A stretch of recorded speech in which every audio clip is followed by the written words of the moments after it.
Welcome to this week's Glass House Films Midnight Review. Carson, Nicholas, Denothy. How you doing, Denothy? I'm still deaf in one ear. Great. So this is going to be a fun movie to watch. We are here for one of my most hotly anticipated movies of the year, no joke, Mission Impossible Fallout. And I am just so excited to be watching another Mission Impossible movie in cinemas. Because I love these movies. I really do. I love this whole franchise. Even the dumbest one. Which one's that? Yeah. Mission Impossible 2. What? Yeah, it's the dumbest one by far. Nah, I'd like 2 more than Ghost Protocol. I mean, so I'm not saying it's a bad movie. It's just dumb because it's got a bunch of John Woo's stuff in it. All the rest of these are kind of like procedural, espionage. That one is just Ethan Hunt being like, I'm in a John Woo movie! Jumping through the air, firing guns, holding on to rocks like Jesus. But despite all of that, I still give the movie a hell of a lot of credit because he actually climbed that fucking hill, so that was cool. Anyway. Scene I remember from that movie. Oh, I remember so much of that movie. I remember the fact that the main villain like cut off the very tip of someone's finger with a cigar cutter. And for the rest of the movie, he's like wearing a little bandage, and that's how they tell the difference between who's Ethan, who's not.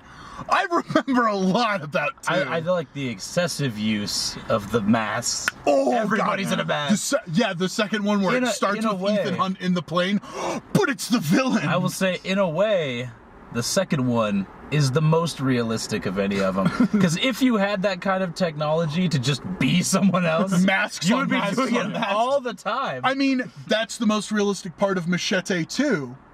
Masks on masks. Exactly. So anyway, I have loved each entry in the series, and I am fucking on record as being a huge lover of Christopher McQuarrie films. I love almost everything he's ever done. The only ones that I haven't loved that he's done were like a couple of Bryan Singer movies, but it's more because Bryan Singer sucks. But Christopher McQuarrie, like we're talking Edge of Tomorrow, Rogue Nation, Way of the Gun, fuck yeah, The Usual Suspects. Like, this dude he's kind of a living legend when it comes to writing. Reacher. Fuck yeah, the first Jack Reacher. And the second Jack Reacher. No. His writing credits on it. Yeah, but he did not direct it, and I think it's a story credit. His name's still on it. Still counts. Different. No, there's a difference. Still counts. And I'm standing by that. So, this latest one, part of what makes this really fascinating is this is the first time in the history of the series where it's being directed by the same guy. Like, every entry has had a different director. This is the first time we're getting a repeat director. And that's really cool because... And a repeat villain. And a repeat villain, yeah. And a repeat main character. And a repeat main character. Shut the fuck up. But yeah, we're getting repeat director on this one, and I'm really fascinated to find out how that's going to turn out because for me a big selling point of this series is that we've had different voices come in and do each one. Bond films to a similar but lesser extent, there have been times where it's been like, this guy directs Bond films for like five. Like Guy Hamilton did a ton of the early ones. And then Sam Mendes most recently, he did Spectre and Skyfall. But yeah, so I'm excited to see how this can turn out. Plus, it's a legitimate sequel. It is a continuation of the last movie's story. Yeah. The part that bums me out is that they gave away the climax in the trailer. With I don't want to hear with the fists getting reloaded. Oh yeah. Climax is gone. Ever since I read someone posted on Twitter, I don't remember who, but it stuck with me, is that I can't wait to watch Henry Cavill reload his arms. I'm just like, every time we watch this trailer since I read that, we're just like, I swear I hear like a gun cocking now every time he does it. yeah. I don't know if they actually play it or if like I've now just decided that that's what. I know there's a noise. I know there's at least like a dun dun. You know. Yeah, it's like a music beat, but also like the very loud ruffling of clothing. But my head has like completely taken like 3 seconds of that trailer and completely replaced the sound with actual like shotguns being cocked. Can't find friction. Yeah. But so I'm really excited. This has just been consistently one of the best franchises. That part of what allows it to be so fresh is that, you know, it's been going on for 20 years now, but this is the 5th movie. And it's also just... No, 6th. 6th. And it's also just really, like, leaned into how ridiculous all the technology and stuff is. Yeah. I think the other thing is that it transitioned into what the show Mission Impossible was. Yeah. Is, you know, the first one, understandably, is very much Ethan Hunt. The second one is just an action movie with Ethan Hunt. The third one, they kind of start... Thanks, Dix. They start to really bring in more of the team. The fourth one, really more of a team thing. Fifth one, more of a team thing. And they like... I think the fourth one is like the Fast and Furious moment of the... Or Fast and Furious? Yeah. The Fast and Furious moment of this. Because I had never seen the fourth one until 2 days ago. And I watched Rogue Nation yesterday. Yeah. Dude, Rogue Nation. And I was watching Ghost Protocol and I was like, this is so much different than the other ones. Yeah. It feels like it found its voice at that point. But even with that being said, 1, 2, and 3 are still really good movies. Yeah, but they're definitely a lot different. Yeah. So anyway, we're gonna go in. We're gonna watch this thing. I'm super excited. Let's do this.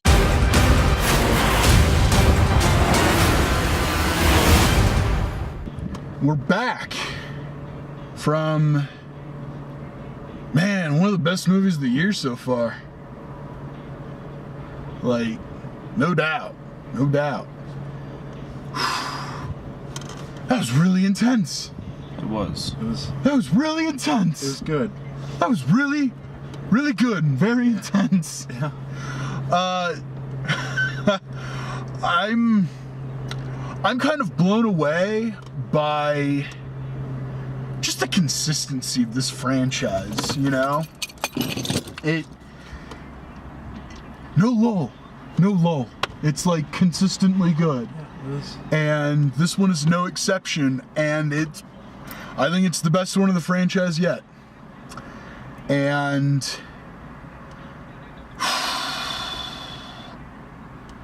wow.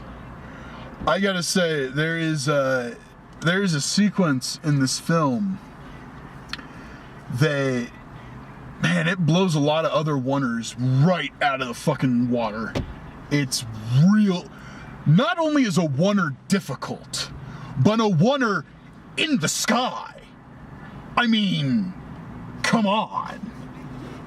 That's some pretty impressive shit right there. That's hard to do. Yeah. And wow, my expectations were already pretty high, not only for this movie, but I had also heard that they did a sequence in the sky and it was a single take. And my expectations were already pretty high for that, but man, just fucking knocked it out of the ballpark. And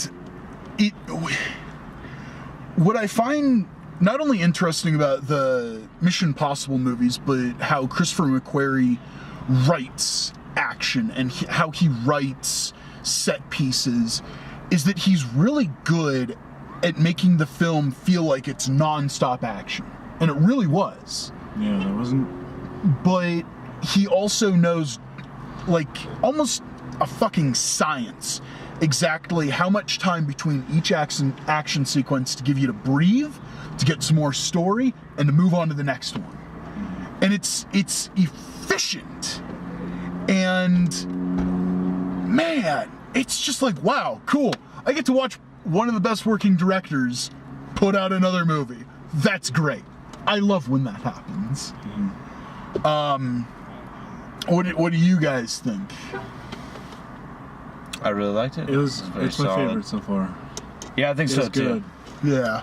It's hard to talk about a lot of the movie without giving away like key plot elements because it's like not necessarily like, oh, you know, twist after twist after twist after twist. Yeah. But just like you learn a lot. But like the plot is always moving. Like so much of the trailer is cut to make the movie look a lot different. Yeah. In like a good way. Kind of in the same way that like Infinity War had a lot of scenes that just like weren't like they just weren't in the movie. Yeah. I think this trailer, I can think of one scene that was in the trailer that wasn't in the movie. I actually but I saw like a set of 4 pictures that were in the trailer, not in the movie. Yeah, that were in the trailer. And well, in like a good way, because I went in thinking like, oh yeah, I bet like this is gonna be this, or like I completely, even for a Mission Impossible movie, I didn't really know where like a lot of parts of it were gonna go. And that's the thing is like a pretty standard action film, or I don't really mean to harp on this, but they're the biggest action movies currently going. A Marvel film, by the end of it, you're like, well, I know at the end of this story, not talking about post-credit sequences, but this story, everything's gonna be all right. Like everything's gonna be okay. Yeah, with the obvious exception of big one, but I feel like everybody kind of had to have that expectation going into it. So, but this film, I mean, since the third one, they have really played around with your expectations. Because the third one starts with Ethan Hunt pretty well fucking defeated, strapped to a chair, begging for his wife not to be shot in the head. And she gets fucking shot in the head. And that's how the movie starts. Yeah. And this franchise, from really that point forward, is like, we're gonna really mess with your expectations. We're going to zig when you think we're gonna zag. But not in a... like a corny way. Not in a corny way. Yeah, not in a way that's like, oh, well, obviously, so I think they're gonna do this, so I know they're gonna do that. Not in that way. It's like... They kind of subvert that because the whole villain shtick is that, like, he's always leading them into, like, what they're gonna do next on purpose. Yeah.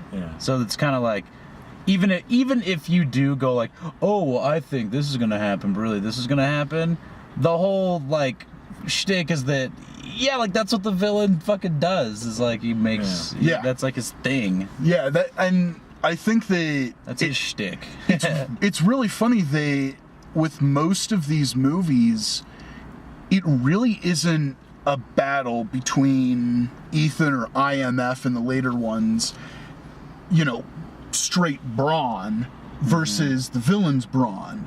They're pretty evenly matched in that regard, but it's how they're going to outthink one another. And some directors really tune into that better than other directors. Yeah.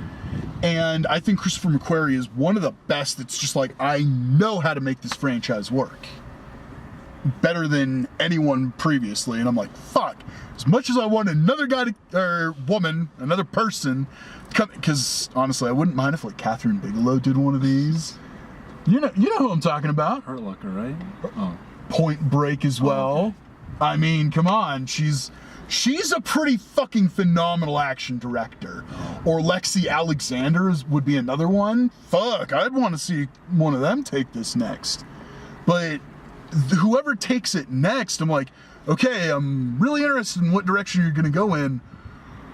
Man, I'm sad to see this direction come to an end.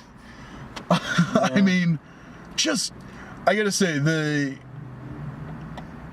the stunt work, not just, you know, the sky sequence, but just even a car chase through Paris. We've seen a car chase through Paris 1,000,001 times.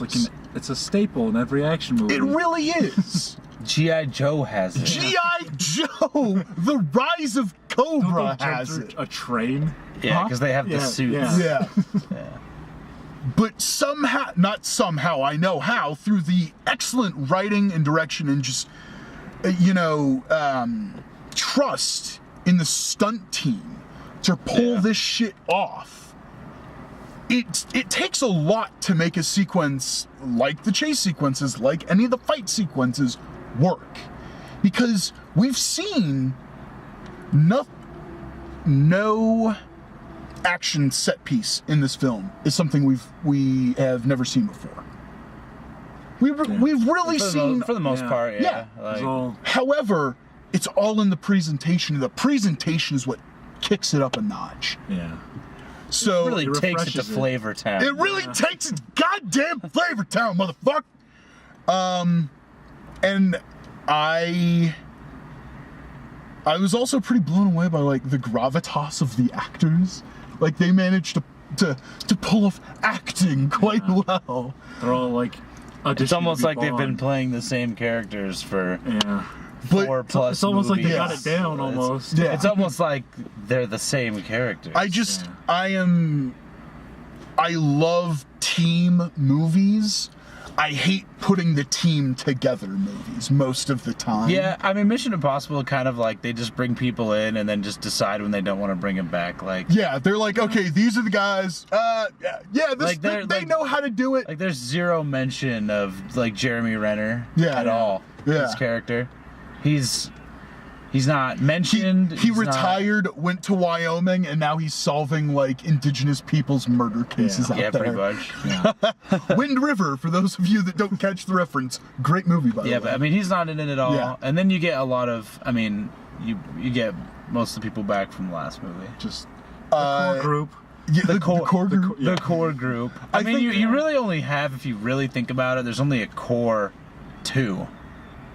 It's really just that have been there from the start. Yeah. Yeah. Well, mine was Benji. Oh, you're saying 2 members of the team. Because Ving Rhames is like not in the last. Well, he is just not. He's very in prominent. it, but he's not in it. I mean, he shows up at the end of Ghost Protocol. Yeah, the end of Protocol. And then what is he doing in Rogue Nation? I don't remember. I just watched it yesterday. He was just doing like intel in it. Oh, he was the CIA was forcing him to work there. So he literally probably had like less than 5 minutes of screen time in that movie. Yeah. Because he's just other guy But, that's like being forced to help the CIA. What I really love is that unlike, because it is a more narrowly focused team. But they're established characters. And because because they're a more narrowly focused team, they can have these characters fluctuate in the size of their roles. Well, and they're not exactly really well. they're not exactly like deep characters. No, So but what I'm getting kind of at, just come and go. what I'm getting at is like the Marvel movies have kind of a problem with any other characters that aren't, it's because the Avengers and everybody. Loki. It's because like everybody gets their own backstory. Like we don't know what Benji was doing 15 years ago. Yeah, Before we Ghost know Protocol, right? we don't Well, exactly before 3. we don't exactly know. I don't remember why British dude now works for IMF. I'm pretty sure they say it in 3 at some point, but I don't remember, and it doesn't really matter. Wait, British dude? Benji. Oh, Benji. Okay. Oh. Like I don't know why he's not working for MI6 instead, but it doesn't really matter. Is the point I'm trying to make? Is No, like, they're not really deep characters. They go right through They're it. like, here we go. MI3, and they're like, he's in. Here we go. We got Ving Rhames, computer guy, and then we got Benji, Other computer guy. other computer guy. Yeah, wild card. Yeah. wild card. And like there's a whole kind of, I'm not 100%. The biggest problem I have with the last 2 movies is the Ilsa Faust. I like her, but they've never even established like why her and Ethan really like each other. I will agree with you. They're just kind of like fuck it. They like each other. They just kind of work together, and they're like. Yeah. What I dude. really appreciate is that Ilsa is very much Ethan's equal, but it's also not. This is just female Hunt.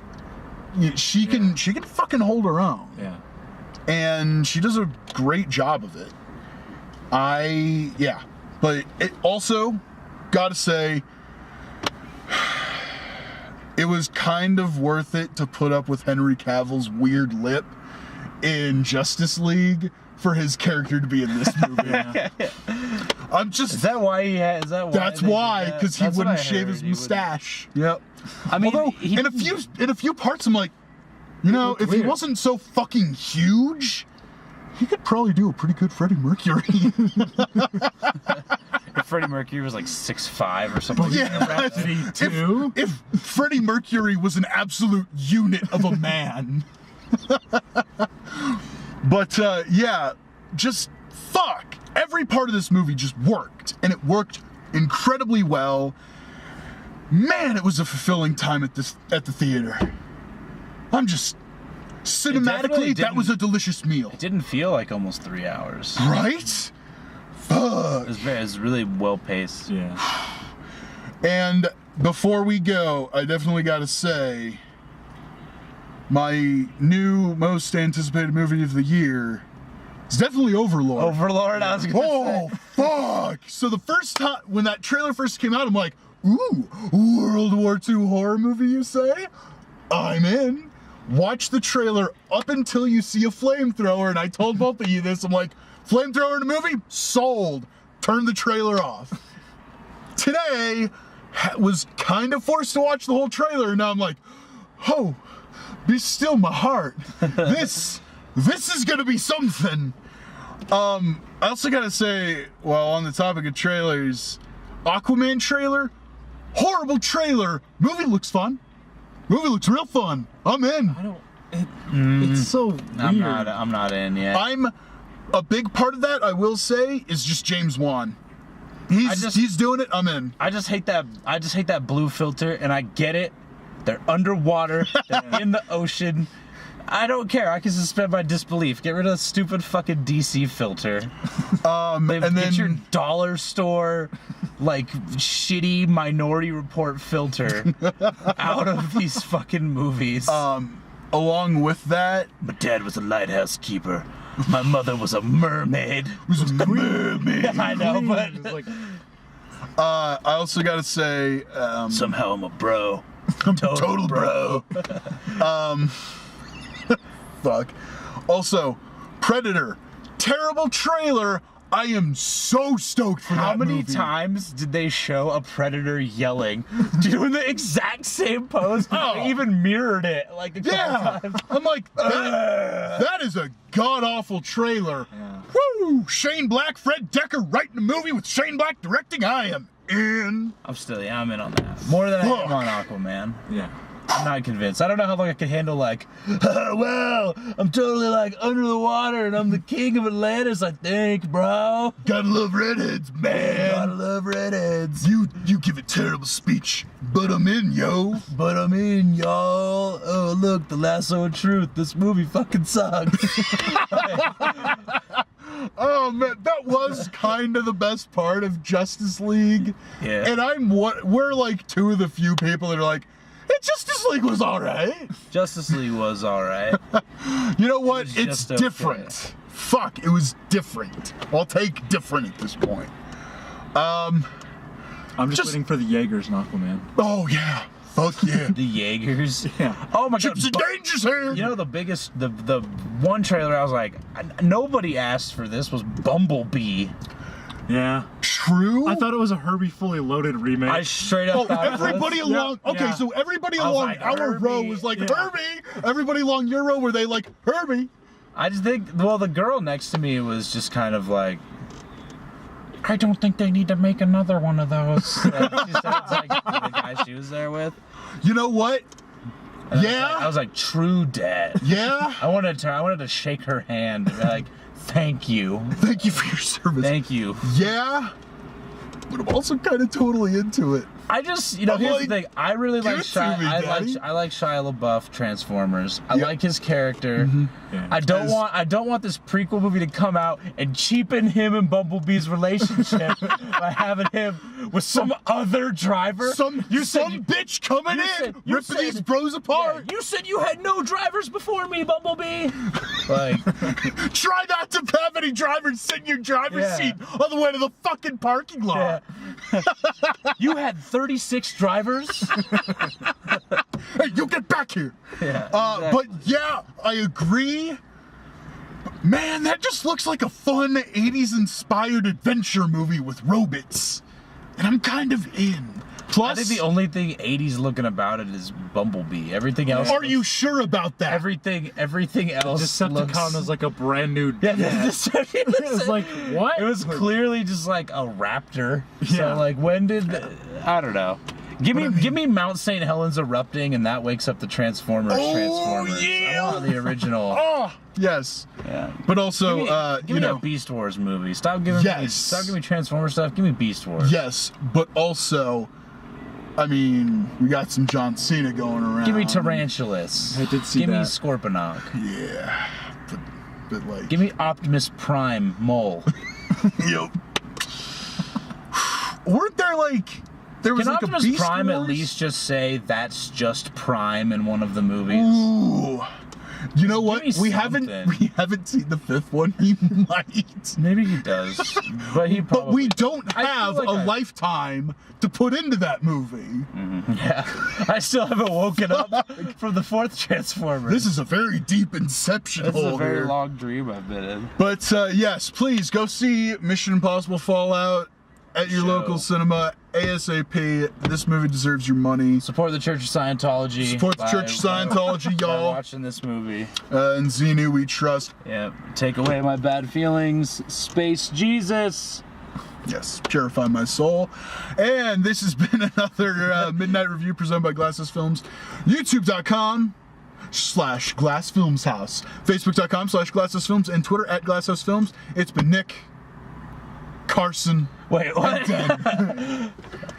All right. Yeah, obviously I messed up. I'm not redoing it. We're doing it live. Do it live. Do it live.